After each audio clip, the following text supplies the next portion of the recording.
Okay, so today we have Dusty Springfield, Son of a Preacher Man. Now, I've heard that title, but I don't remember ever listening to Dusty Springfield. Maybe I heard a cover of this before.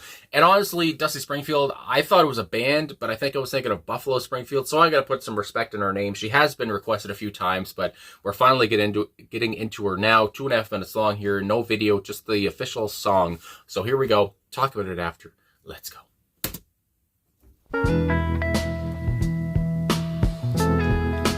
Jazzy and country. Billy Ray was a preacher's son, and when his daddy would visit, he'd come along. When they gathered around and started talking, that's when Billy would take me walking. Out through the backyard we go walking. Oh boy. Then he looked into my eyes. Oh boy. Lord knows to my surprise, the only one who could ever reach me was the son of a preacher man. The only boy who could ever teach me was the son of a preacher man. Yes, he was. He was. Yes, he was.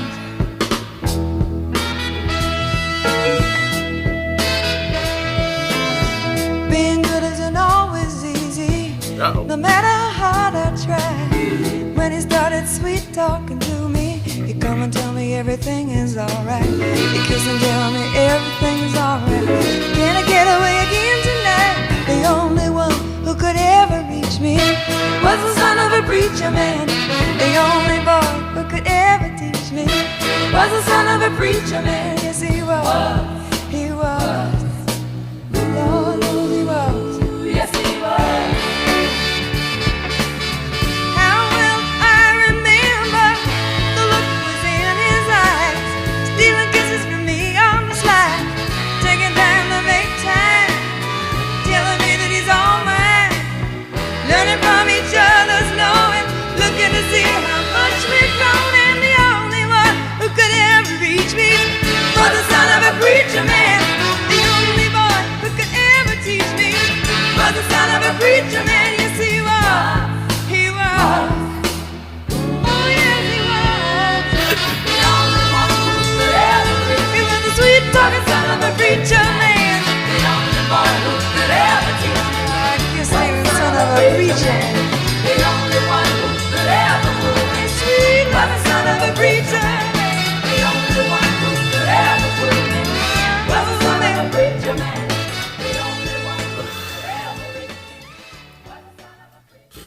Those horns, my God. All right, there it is.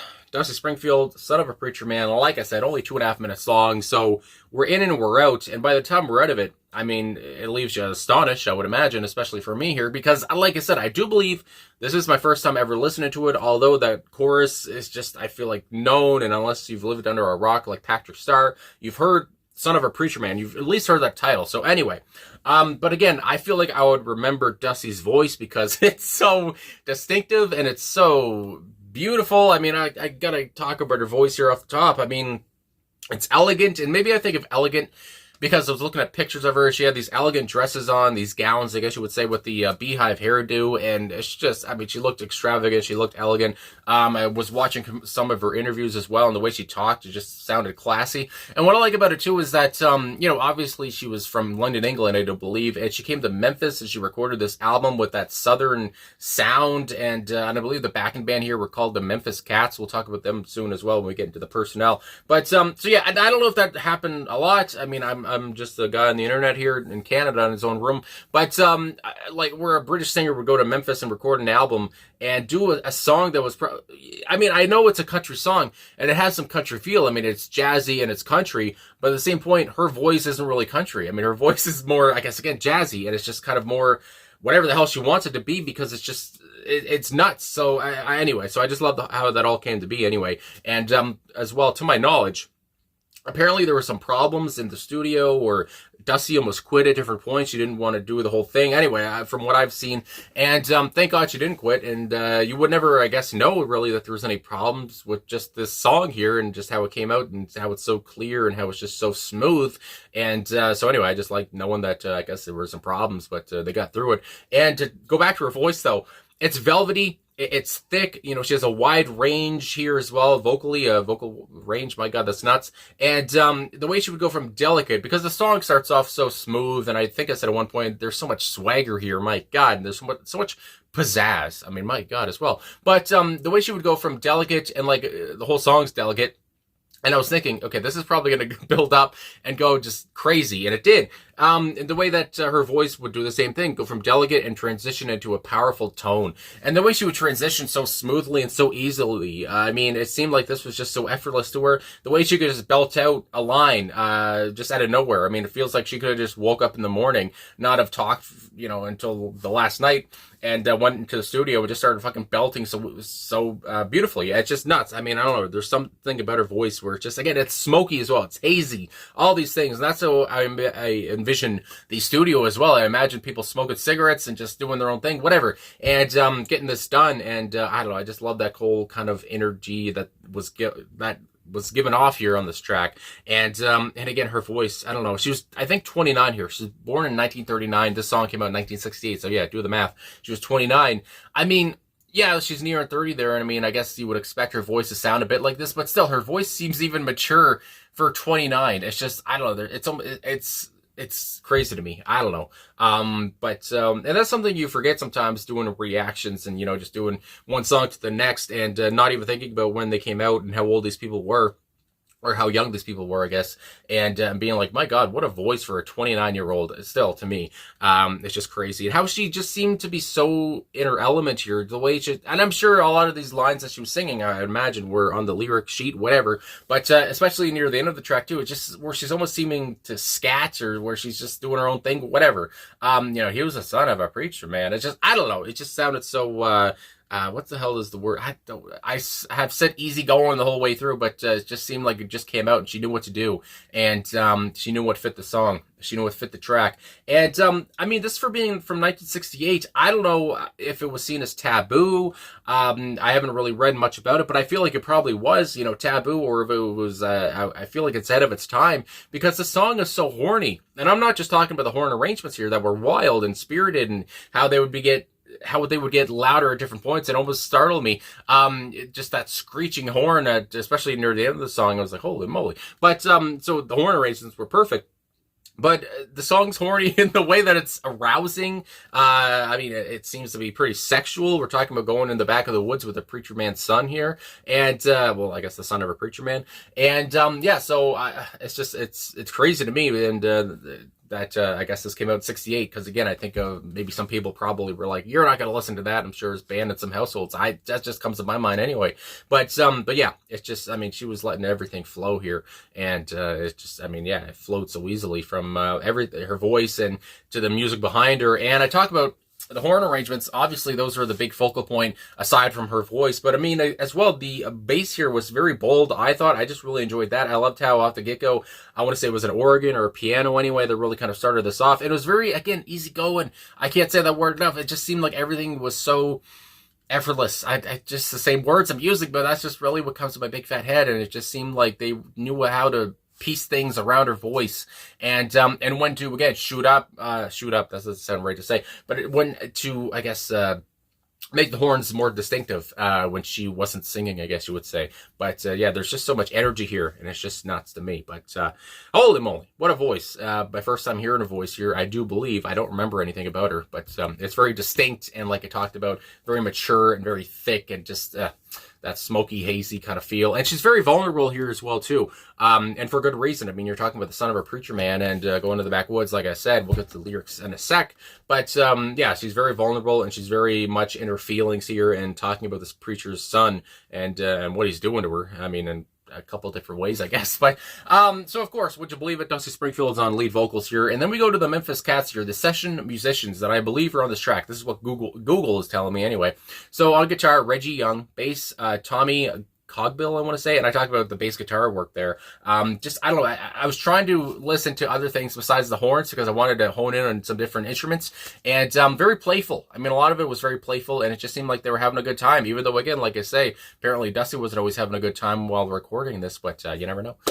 Drums, Gene Chrisman, my goodness. Electric piano / organ was Bob Yemmons, I like to talk about.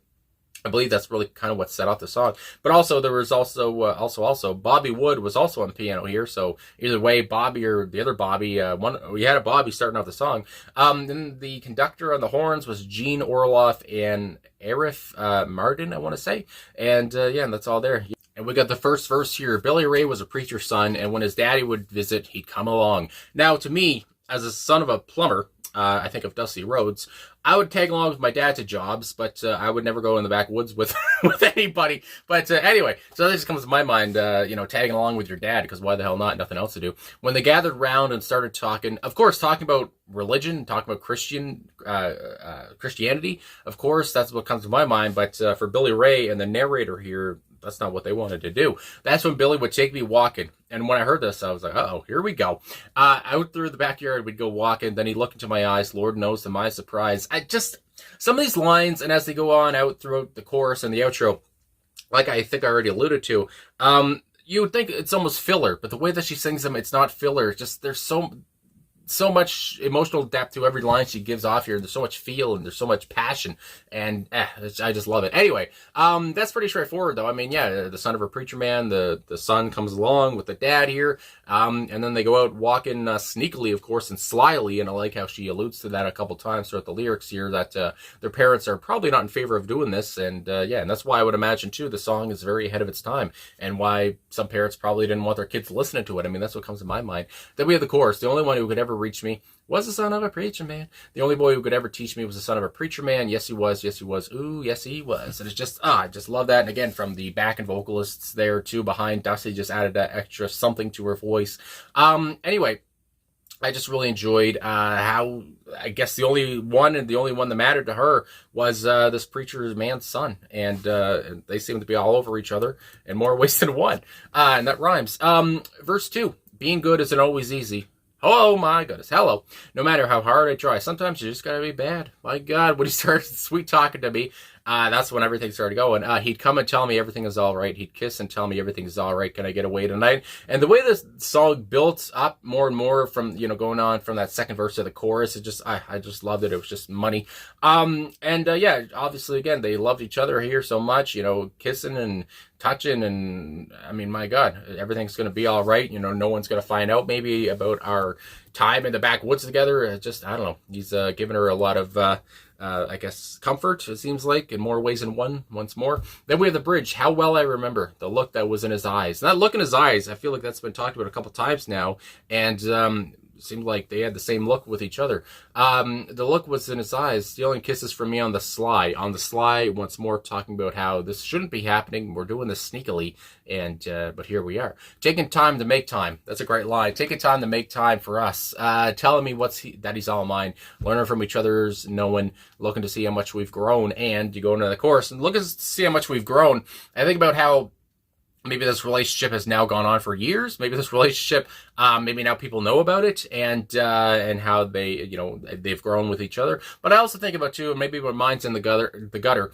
But look to see how much we've grown. I just think about developmentally, is that the word I'm thinking of, or just how a penis grows? I mean, I just think about these things anyway, and that's what comes to my mind. But look to see how much we've grown when we go into the backwoods and make out. Then we have the outro, of course. The only one who could ever reach me was the sweet-talking son of a preacher man.